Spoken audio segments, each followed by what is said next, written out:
Good morning बच्चों। गृह विज्ञान संकाय में 12वीं कक्षा में आप 3 विषय पढ़ेंगे। एक है विज्ञान की तत्व, एक है आहार एवं पोषण और एक है शरीर क्रिया विज्ञान एवं प्राथमिक चिकित्सा। तो शरीर क्रिया विज्ञान और प्राथमिक चिकित्सा ये 2 भागों से मिलकर के बना है। एक तो शरीर क्रिया विज्ञान और दूसरा है प्राथमिक चिकित्सा। शरीर क्रिया विज्ञान के अंतर्गत हम पढ़ेंगे कि हमारे शरीर में कौन कौन से अंग पाए जाते हैं, कौन कौन से तंत्र पाए जाते हैं, इनकी क्या संरचना है और इनके क्या कार्य हैं। और दूसरा भाग है जो इसका वो है प्राथमिक चिकित्सा। तो पहले हम सरल वाला भाग है जो प्राथमिक चिकित्सा, हम उसको पढ़ेंगे और बाद में फिर हम पढ़ेंगे शरीर क्रिया विज्ञान या शरीर के भिन्न भिन्न अंगों की संरचना और कार्य। तो आज सबसे पहला फर्स्ट टॉपिक है आपका, वो है प्राथमिक चिकित्सा अर्थात फर्स्ट एड। प्राथमिक चिकित्सा क्या है? तो प्राथमिक चिकित्सा किसे कहते हैं? प्राथमिक चिकित्सा 2 भागों से मिलकर के, ये जो शब्द है प्राथमिक चिकित्सा शब्द, ये 2 भागों से मिलकर के बना है। एक है प्राथमिक और दूसरा है चिकित्सा। प्राथमिक मतलब होता है पहले और चिकित्सा मतलब होता है उपचार। अर्थात सबसे कोई भी व्यक्ति जब दुर्घटना ग्रसित हो जाता है तो सबसे पहले जो उपचार किया जाता है वही उपचार कहलाता है प्राथमिक चिकित्सा। जैसे उदाहरण के लिए आपकी स्कूल में कई बार आप लोगों को चक्कर आ जाता है तो आपको जल्दी से ग्लूकोज पानी हम पिलाते हैं आपको। तो वो जो ग्लूकोज पानी पिलाया जाता है वो आपके लिए क्या हो गया? प्राथमिक उपचार हो गया।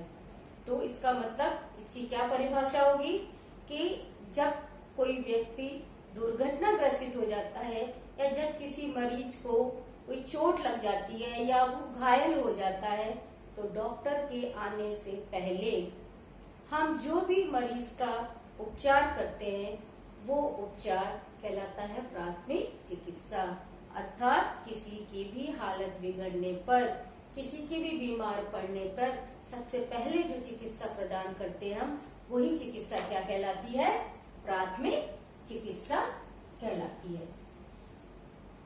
आया समझ में? इसके बाद है अब प्राथमिक चिकित्सक कौन होता है?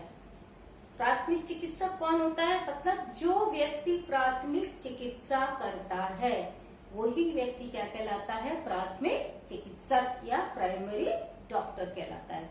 जैसे उदाहरण के लिए आपकी तबीयत घर में अचानक बिगड़ गई और आपकी माँ ने जल्दी से आपको शक्कर और पानी का घोल पिलाया आपको, तो उस समय आपकी प्राथमिक चिकित्सक कौन होगी? आपकी माँ होगी। या जैसे स्कूल में आपकी फ्रेंड ने जल्दी से आपको अगर ग्लूकोज पानी पिलाया तो आपका प्राथमिक चिकित्सक कौन होगा आपके लिए उस समय? आपकी दोस्त होगी। तो इसका मतलब जो व्यक्ति सबसे पहले उपचार देता है उस व्यक्ति को हम क्या कहते हैं? प्राथमिक चिकित्सक कहते हैं। है समझ में? प्राथमिक चिकित्सा क्या है कि दुर्घटना ग्रसित व्यक्ति को डॉक्टर के आने से पहले हम जो भी चिकित्सा प्रदान करते हैं उसे हम क्या कहते हैं? प्राथमिक चिकित्सा कहते हैं।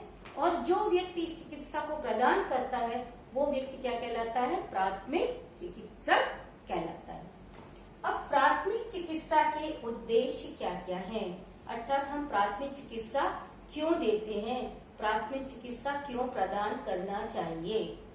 तो सबसे पहला इसका उद्देश्य क्या है प्राथमिक चिकित्सा प्रदान करने का? कि रोगी को धैर्य प्रदान करना।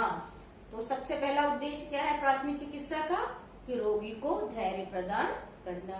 क्यों प्रदान करना जरूरी होता है धैर्य?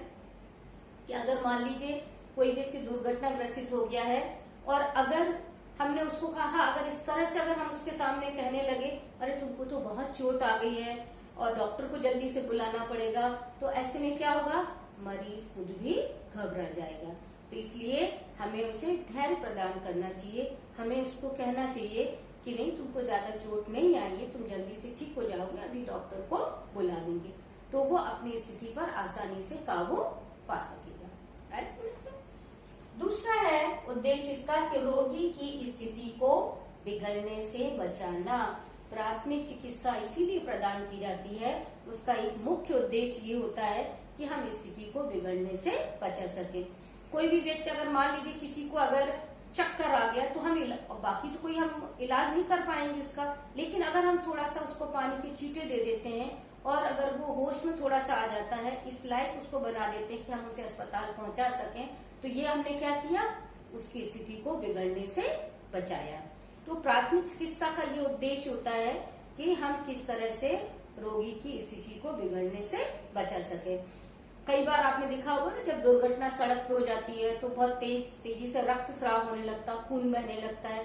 अगर ऐसे समय अगर खून बहने दिया जाए और अगर हम डॉक्टर के आने का इंतजार करें तो क्या होगा, उसकी स्थिति और भी अधिक बिगड़ जाएगी। तो ऐसे समय पे हमें क्या करना चाहिए, हमें जल्दी से हमारे पास जो भी कपड़ा है हमारे पास में उपलब्ध है, जो भी चीज उपलब्ध, उससे लेके हमको जल्दी से उस जगह को बांध देना चाहिए हमें, जिससे कि हम उसके रक्तस्राव को रोक सके, तो हम उसकी स्थिति को बिगड़ने से बचा सकेंगे।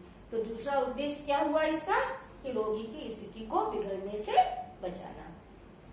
तीसरा उद्देश्य क्या है, रोगी को अस्पताल पहुंचाना।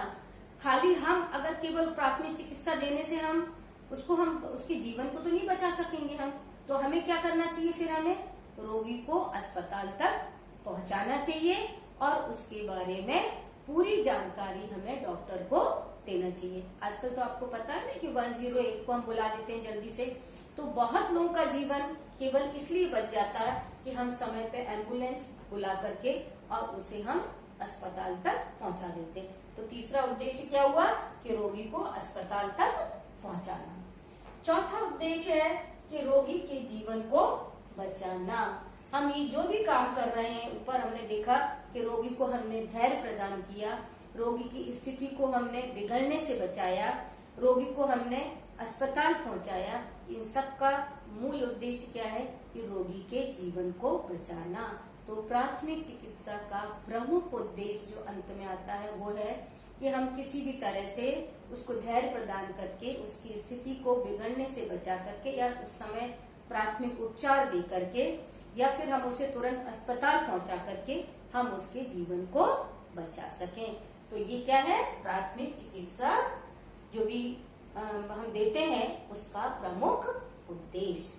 तो आप समझ में आया बेटा कि प्राथमिक चिकित्सा के उद्देश्य कौन कौन से हैं, रोगी को धैर्य प्रदान करना, रोगी की स्थिति को बिगड़ने से बचाना, रोगी को अस्पताल पहुंचाना और रोगी को जीवन बचाना।